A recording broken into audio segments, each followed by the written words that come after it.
Hey there, fellow DIY enthusiasts. If you're staring at that frustrating 8-4 error code on your Kitchenaid dishwasher, don't panic. We're here to sort it out step by step.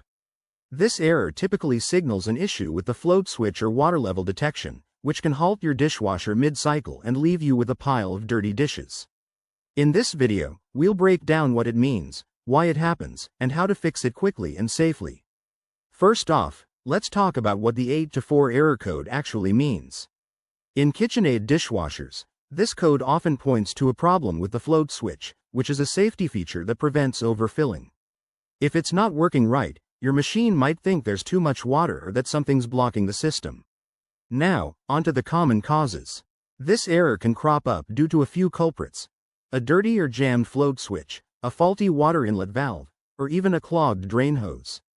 Sometimes, it's as simple as hard water buildup or leftover food particles interfering with the sensors. Luckily, fixing it doesn't have to be a headache. Start by unplugging your dishwasher and turning off the water supply for safety. Then, locate the float switch. It's usually at the bottom of the tub, looking like a small cup that floats up and down. Gently clean it with a soft cloth or toothbrush to remove any debris. If it's stuck, give it a careful wiggle, but don't force it. Next, check your drain hose for blockages. Remove it if possible and flush it out with water. While you're at it, inspect the water inlet valve for any signs of wear or malfunction. If it's damaged, you might need to replace it. Once everything's clear, plug the dishwasher back in, reset it by pressing the cancel button for a few seconds, and run a test cycle.